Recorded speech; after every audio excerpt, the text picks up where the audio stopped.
Responding, thanks, Jeff.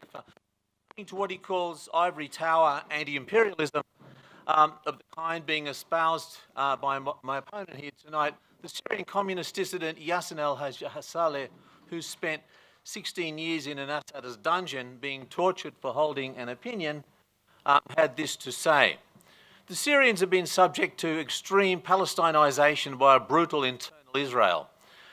They're susceptible to political and physical annihilation, just like the Palestinians, and this fact lies outside the clueless, tasteless geopolitical approach of those detached anti-imperialists who ignorantly bracket off politics, economics, culture, and social reality of the masses and the actual history of Syria. This way of linking our conflict to one major global struggle, or what they see as denies the autonomy of any other social and political struggle taking place in the world. The anti-imperialist comrade is with the revolutions in Tunisia and Egypt for the same reason that led him to resist, inverted commas, alongside the Syrian regime. Whether in Tunisia, Syria, Egypt or Syria, people are invisible and their lives do not matter. We remain marginal to some other issue. The response to this discourse need not be to point out the truth that the Assadist state is not against imperialism in any way whatsoever. First and foremost, the autonomy of our social and political struggles for democracy and social justice must be highlighted and separated from this grand abstract scheme. Starting from a different point would be to look at the actual conflicts and actual relationships between parties. This could involve, for example, thinking about how the structure of a globally dominating Western First World has been reenacted in our own countries, including Syria. We have an internal First World that is the Assadist political and economic elites, and a vulnerable internal Third World, which is the state is free to discipline, humiliate, and exterminate. The relationship between the First World of Assad and the Third World of black Syrians perfectly explains Syria's Palestinization. Only then would it be meaningful to state that there is nothing within the Assadist state that is truly anti-imperialist, even if we define imperialism as an essence nestled in the West. Neither is it anything popular, liberatory, nationalist, or third worldly in the Syrian regime. There's only a fascist dynastic rule whose history, which goes back to the 70s, can be summed up as the formation of an obscenely wealthy and atrociously brutal neo-bourgeoisie, which has proved itself ready to destroy the country in order to remain in power forever. This then is what the Syrian revolution's about. The struggle against this obscenely wealthy and atrociously brutal neo-bourgeoisie, which has reacted by destroying its country to remain in power forever. Sorry? Questions? Okay. By contrast, is ivory tower anti-imperialism, which supports such a monstrously repressive dictatorship as it bombs its entire country to bits for 6 years, is the same kind of logic which would have supported, for example, Pol Pot or the Taliban or ISIS, for that matter. And in fact, the difference is that Pol Pot actually fought imperialism for 5 years, and the Taliban's been fighting the US occupation for 17 years, and ISIS actually fights imperialism. The difference between those three horrors and the Assad regime is the Assad regime has never fought imperialism. The idea is a complete joke. And so here's the thing. The apologists are supporting this terror, supporting this horrific regime on the basis of its resisting imperialism when nothing of the sort's happening. The US has been bombing Syria for 2.5 years. It's had 9,000 airstrikes. They've all of them, except for one or two, have been against non-Assadist and anti-Assadist forces, nearly all against ISIS or Jabhat al-Nusra, sometimes the Free Syrian Army, Islamist groups, and so on. The entire US bombing war has been against opponents of Assad, and yet the justification for supporting this monstrous dictatorship, which has been waging an air war against its own people for 6 years, is that it's fighting imperialism. What a pathetic excuse to support this regime. These mechanical, bland anti-imperialists, in inverted commas, should be supporting ISIS, not the Assad regime, by their logic. We don't support ISIS because we don't follow that logic. Now, there's countries that were where the US sent suspects for torture. And of course, as you can see, Syria was there. In fact, it was one of the most popular places the US sent torture suspects when they wanted them to be tortured really well.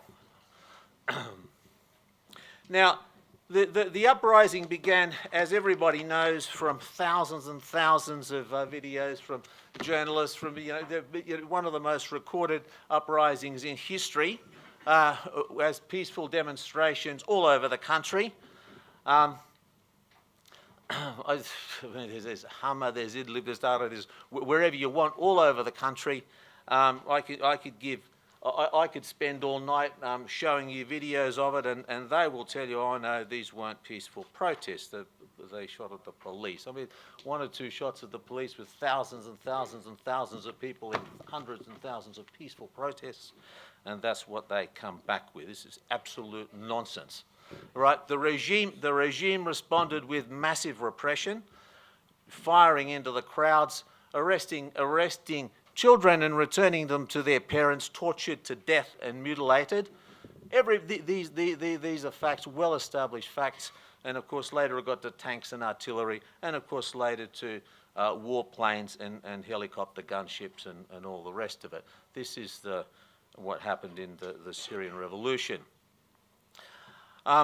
This continual cycle of mass protest, repression, resistance constitutes what we call revolution, not mere uprising, in the sense that there's something much more all-encompassing than mere uprising. People lost their fear, the regime lost its legitimacy to vast sections of the population, the army, despite years of the most savage repression, its echo lives on.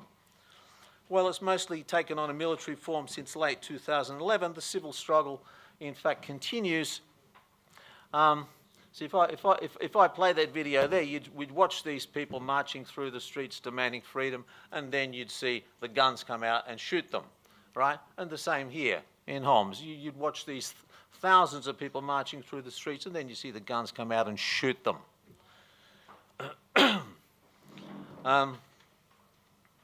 Now, we still see grassroots democracy. There's 128 revolutionary councils throughout Sydney which coordinate all kinds of activities, and so on and so on. And we could go on about that, because many of them hold free democratic elections, much freer than the so-called election that the fascist regime held a couple of years ago. But while it's primarily a democratic revolution against a regime of torture, it's also that class was also a very important element here. The revolution came about when, after Bashar Assad's regime neoliberalised the economy in the last decade, and last decade before the uprising, and so hundreds of thousands of peasants left the land, crowded around the big cities, crowded into small towns and so on, and formed these vast shanty towns around cities, and this is the base of the uprising. Whereas the obscenely wealthy and atrociously brutal neo-bourgeoisie that's in the centres of Damascus and Aleppo, of course, it's not only them, but that's their base, of course, are the base of the regime. It's interesting to listen to Quadri Jamil, who was a former minister in Assad's government, who was one of his sort of left-wing window dressers, if you like, until Assad sacked him. And he says his party, his little left opportunist party, had long believed the economic liberalisation policies would lead to social explosion. He said those measures left 44% of Syrians in poverty and raised unemployment levels to 20%. The policies destroyed local producers in places like the Damascus suburbs of Zamalka, Haras and Duma, now centres of opposition, while fueling the growth of the new rich. All these towns, he says, whose names we are hearing now are similar to Detroit. So how can one not expect to have resentments? But nobody saw it in due time. In other words, he's highlighting the fact that class has played a most important role in the Syrian revolution. The devastated Damascus suburbs he describes are the centres of the revolution, and whereas, as I said, the other part of Damascus is the upper and middle classes. And just like the division in Damascus, so likewise in Aleppo. Here's a Syrian exile who returned to her city. Aleppo today is cut in two distinct halves, as was Beirut, Whereas Beirut was divided along confessional lines, social classes separate the two Aleppos. In the east, the Free Syrian Army rules over the poor working-class neighbourhoods, and in the west, the regime controls the middle-class and bourgeois parts of town. Even today, after years of the military aspect of the revolution dominating and distorting the picture, every time there's a so-called ceasefire, more accurately a lull in the bombing, a reduction of the bombing, people flood the streets with the flag and slogans of the 2011 revolution. Now, who are the Free Syrian Army? As we know, after months and months of slaughter of peaceful protests, people began to arm themselves, and soldiers began deciding to, instead of killing their brothers and sisters, to protect them with their arms. And so the Free Syrian Army was born. Journalist Anand Gopal describes the process as it began in a small revolutionary town in Idlib called Taftanas. But the conscript army started to buckle, and some soldiers found out they could not fire on their countrymen. I met one in Turkey, 27-year-old Abdullah Ode. He was serving in the elite 11th Armoured Division, which put down protests around the country, and he was directed to confront demonstrations in Homs. Their commander said the protesters were armed terrorists. But when he arrived, he saw only men and women with their families, boys perched atop their fathers' shoulders, girls with their faces painted in the colours of the Syrian flag, mothers waving banners. He decided to desert. In June 2011, there were hundreds like him. Nearly every day, another uniformed soldier faced a camera, held up his military identity card and professed support for the revolution for the entire world to see on YouTube. In Taftanas, fighters from the FSA started protecting demonstrations, quietly standing in the back and watching the Mukhabarat, that's the Assadist Gestapo. For the first time, the balance of power shifted in favour of the revolution, so much so that the government forces could no longer operate openly. Syrian authorities repeatedly sent tanks to Taftanas and neighbouring villages, targeting the new council members. After every intrusion, the rebels would reassemble. But on April 3rd, the Syrian forces returned, this time to end it once and for all. And then it talks about the tanks and the helicopter gunships coming in and bombing the little town. The FSA spread all over the country, their arms coming mostly from capture and from desertion itself, as well as making them in backyard workshops. Its program was simple, democratic and secular for a civil democratic state.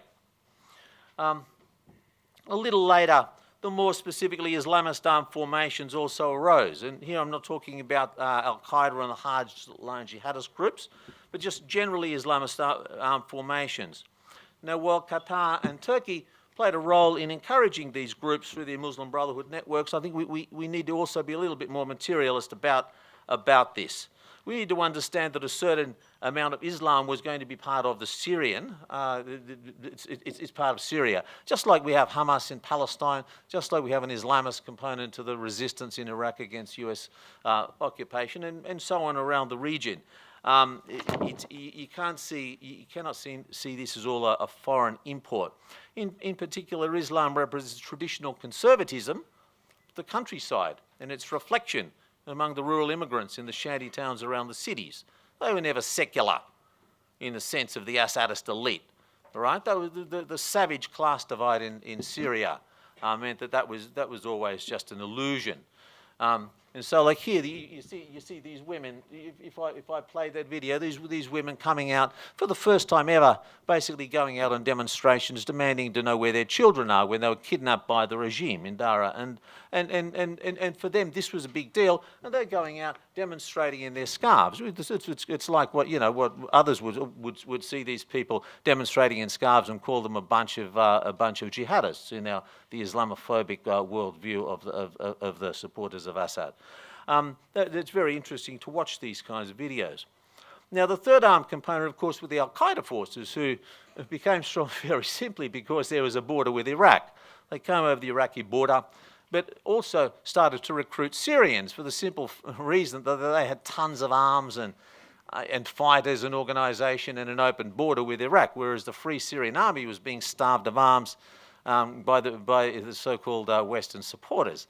And so a lot of people, Syrians started with no ideological commitment to them, simply started to join them, and the more Syrians joined them, this way we ended up the split between Nusra, which was more the Syrian base, was still a sectarian and reactionary group, but somewhat moderate compared to ISIS, which was which had a much bigger base among the foreign fighters and so on.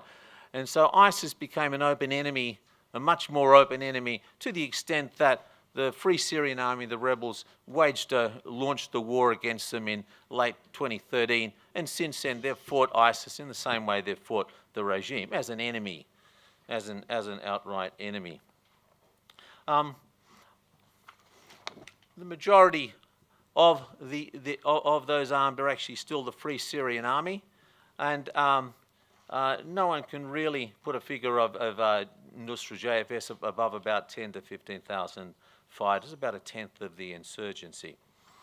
Now, we hear a lot about the sectarianism, and of course there's been a huge increase in sectarianism, but Free Syrian Army continually comes out with anti-sectarian statements, like this one from the Southern Front. This FSA declaration during a recent Damascus offensive. Right? The Free Syrian Army remains fully committed to all international laws of war, above all avoiding civilians of all religions and sects outside the area of conflict, and so on and so on and so on. I mean, I could give you tons and tons of anti-sectarian declarations from the Free Syrian Army, but you'll never read it in mainstream media, tabloids, or its leftist reflection. In fact, sectarianism was basically created by the regime. And I don't just mean because when it let 1,000 hardline jihadists out of prison in mid-2011, at the time that it was arresting and torturing and killing thousands of democratic protesters. I'm talking about actually launching sectarian war against the population. If we look around 2012, 2013, the massacres throughout the country by an army whose leadership is overwhelmingly Alawite in composition, right?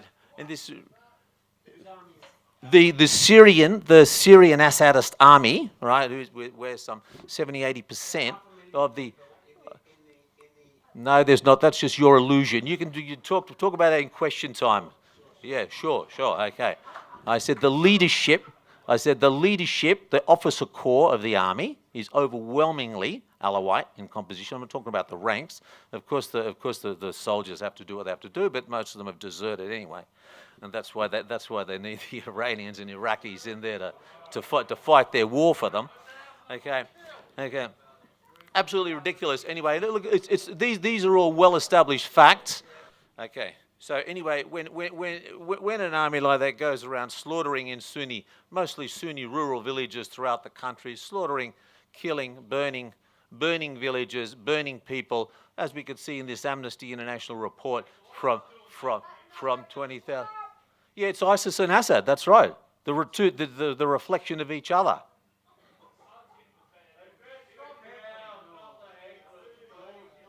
Yes, that's right. ISIS burns people and Assad regime burns people. There's a massive report of killing by fire by the Assad regime throughout 2012 and 2013. Of course, you guys don't want to know about it because you've got this odd religious sort of subservience to some fascistic dictatorship for reasons best known to yourselves. Right? Of course, the rebels commit crimes too, and nobody's denying that this. Nobody's saying that this is a war between. I mean, is there any civil war? Is there any revolutionary war in history where the side that we, if you like, progressives supported, where there wasn't horror on both sides? No, there wasn't. All right, thank you. Okay, nevertheless, that isn't the way we usually judge situations. We don't judge Israel, Palestine by saying that there's killing on both sides. We look at the side that's got all the arms. We look at the side that's got the state power, the helicopter gunships, the warplanes, the bombs, the ballistic missiles. We look at the side that's creating that situation of fucking horror, which creates a situation whereby, yes, people on the other side also then get barbarized and become barbaric. Yes, that's simply a fact. And that's why there's no military solution to this. And so the people that are saying, oh, well, what will happen if such and such a militia takes over in Damascus? That's as silly as asking what happens if Hamas emerges out of Gaza and takes over in Tel Aviv. Talk about reality. This is a nonsense you're talking with. Everybody knows the end of the war will be a political solution. Revolutionary solution depends on what kind of political solution. Revolution isn't only the military conflict. That's the conflict now because Assad insists on it. Who's doing most of the killing, since the question is who's responsible? The regime's doing nearly all of the killing. Okay, so these are 470,000 people killed by February 2016. Certainly about 90% of it was carried out by the regime. From, you can go to countless United Nations reports, you can go to Amnesty International reports, you can go to all kinds of monitoring. So, let me ask you. Let me put that back to you then. Right? Where do you get that from? Which side has warplanes? Yeah, that's right. Israel and the US and the Syrian regime have warplanes. Are you saying that it's Israel and the US that have been bombing Aleppo, Homs, Hama, Dara, Damascus, Aleppo? Is that really? Right? Israel, I mean, it's the funny thing, isn't it? Israel, of course, bombs Palestine. And, yeah. I need more than 1 minute because I'm being constantly interrupted over here, right? I mean, this is the UN saying that, there's crimes of extermination. Now, let's sort of jump ahead because, the attacks on hospitals and medical facilities, it's all extremely well documented. And anyway, who are the refugees fleeing from? Is Max Blumenthal back in the days when he was actually a journalist, and he went to the refugee camp in Jordan and said that everybody there said they were fleeing from Assad. And he did. Well, you don't care, but this is the actual Syrian refugees that care, right? Okay, yeah. The fundamental fact is one side has a barrel. It's one side that does this, right? The whole of Syria looks like this, right? And it's the regime that has the warplanes that makes it look like that. Okay. The US is also making Raqqa look like this. Raqqa is the capital, the ISIS capital.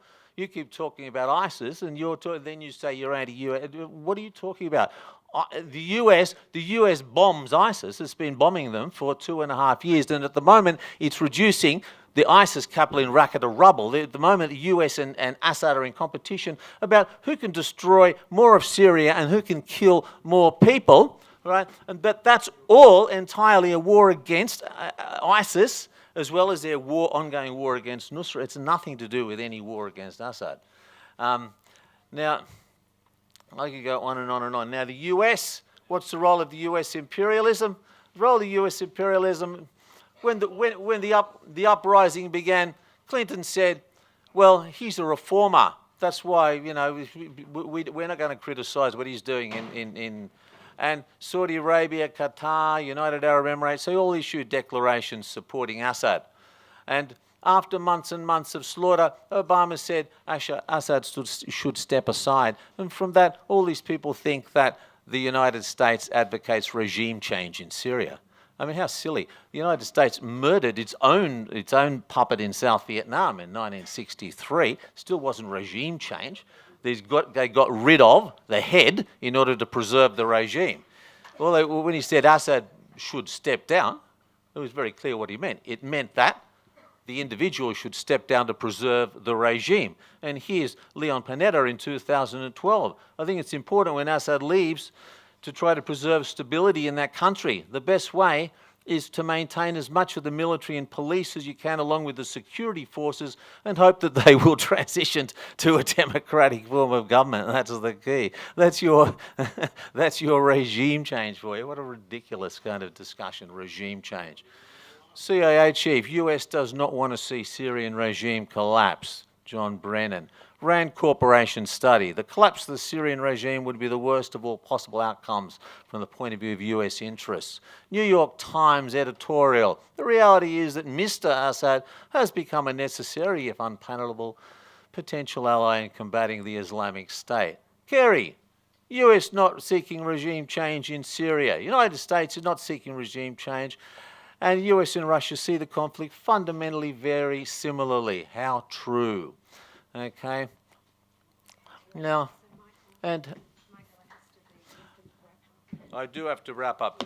I'll wrap up for a minute because, I mean, there's tons more I could say, but what I want to say about the question of arming is that little arms started to go in, but the whole time the US has blocked by sending people to the borders the most important arms. It's overwhelmingly an air war since 2012. The US puts people on the borders to block regional states from sending anti-aircraft missiles to the Free Syrian Army, and it does more than that. Even when the FSA tries to get missiles, anti-aircraft missiles from the black market, the US finds out and blocks them. All right, and when they started sending what? Oh, like, I mean, if you want, is this a discussion? I mean, now it's absolute. What nonsense, right? The US war is against ISIS, not against Assad. And then if I'm talking about them blocking anti-aircraft missiles to the Free Syrian Army so that they could shoot the planes out of the sky that have bombed 500,000 people to death, you say, oh, it'll go to ISIS. I mean, wake up, man. What in the world are you talking about? And you see, the other thing is that once you started getting... Yes, okay. I'll continue at question time.